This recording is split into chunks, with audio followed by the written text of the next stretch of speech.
이 영상은 누구나 이해할 수 있게 어렵지 않은 단어들로 영상을 제작했습니다. 이해해 주시기 바랍니다. 현재 이재명 정부의 부동산 정책 이후 일반 서민들은 부동산을 사기가 어려워졌습니다. 은행에서 돈을 빌려 아파트를 사야 하는데 그 돈을 6억까지만 빌릴 수 있게 했어요. 아파트의 가격이 10억이면 은행에서 6억을 빌려도 4억이 있어야 하는데 일반 서민들은 갖고 있는 돈이 많지가 않아서 아파트 구입에 어려움을 겪고 있어요. 그렇게 되면 결국 아파트의 가격은 내려갈 것으로 생각이 돼요. 왜냐하면 아파트를 팔려고 해도 사주는 사람이 없어서 계속 더 싸게 팔아야 할 테니까요. 이런 상황에서 외국인들, 특히 중국인이 저희 대한민국에서 부동산을 많이 사들이고 있어요. 중국인들은 한국의 부동산 정책에 영향을 받지 않아서예요. 이러면 상대적으로 한국인에게 불리한 상황이 되는 거예요. 사실 한국인은 중국에서 부동산을 사려고 하면 많은 제약이 있어서 사기가 어려워요. 그런데 저희 나라는 그런 규제가 없으니 불공평하다는 게 제 생각이에요. 이재명 정부는 중국의 나라를 팔아먹는 게 아닌가? 라는 생각을 국민들이 하지 않게 빠른 대책을 내놓아야 할 거예요. 좀 더 자세한 내용을 시작할게요. 최근 정부가 부동산 대출 규제를 엄청 세게 했어요. 예를 들어 2024년에 나온 6.27 가계부채 대책 때문에 대출 한도가 6억 원으로 뚝 끊겼어요. 월급쟁이들이 집 사려고 대출 받기가 훨씬 어려워진 거죠. 그래서 한국 사람들의 집 거래가 뚝 떨어졌어요. 서울 아파트 시장이 얼어붙었다고 할 정도예요. 그런데 재밌는 건 한국 사람들이 집 못 사는 동안 중국인들은 서울 아파트를 계속 사고 있어요. 왜냐?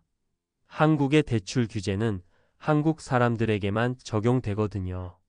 중국인들은 자기 나라 은행에서 돈 빌리거나 해외에서 돈 가져와서 집을 사니까 한국 정부의 규제를 안 받아요. 그래서 서울, 경기, 인천 같은 곳에서 중국인들이 아파트를 많이 사들이고 있는 거예요.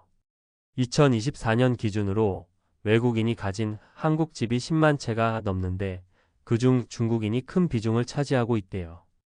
이게 왜 문제냐면 중국인들은 한국 사람들보다 훨씬 쉽게 부동산을 살 수 있는 규제 사각지대에 있어요. 예를 들어 한국 사람은 대출 받을 때 소득, 빚 같은 걸 엄청 깐깐하게 체크받아요. 근데 중국인은 이런 규제가 없어요. 한국 사람이 여러 채 집 사면 세금 엄청 내야 하는데 중국인은 해외에 집이 있는지 확인이 안 돼서 세금 덜 내는 경우가 많아요.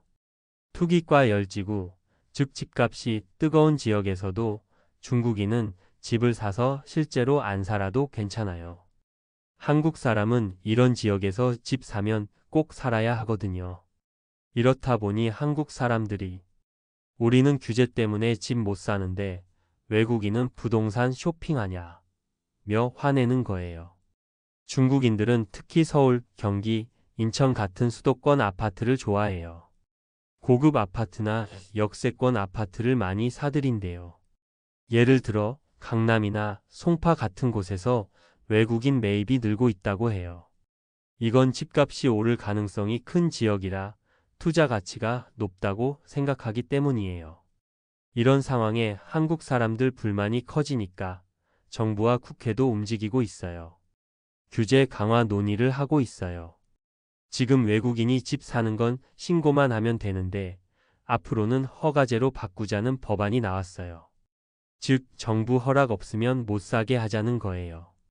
상호주의로 봐도 쉽게 말해서 한국 사람은 중국에서 집 쉽게 못 사니까 중국인도 한국에서 똑같이 제한하자는 의견도 있어요. 정부는 특히 비싼 아파트를 산 외국인들부터 조사하고 있대요. 혹시 투기 목적이 아닌지 확인하려고요. 지금 상황은 한국 사람들에게 좀 불공평하게 느껴져요.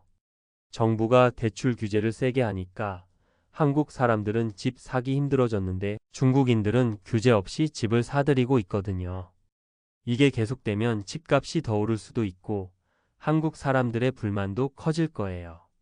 그래서 정부가 새 규제를 만들거나 외국인 매입을 더 깐깐히 관리할 가능성이 커 보여요. 여러분, 이거 좀 불공평하지 않나요? 한국 사람들이 집 사기 힘들 때 외국인들이 부동산을 쉽게 사는 상황, 어떻게 생각하세요? 정부가 규제를 강화할지 아니면 다른 방법을 찾을지 지켜봐야겠죠. 댓글로 여러분 생각 나눠주세요. 구독과 좋아요도 잊지 말아주세요. 알림 설정은 사랑입니다.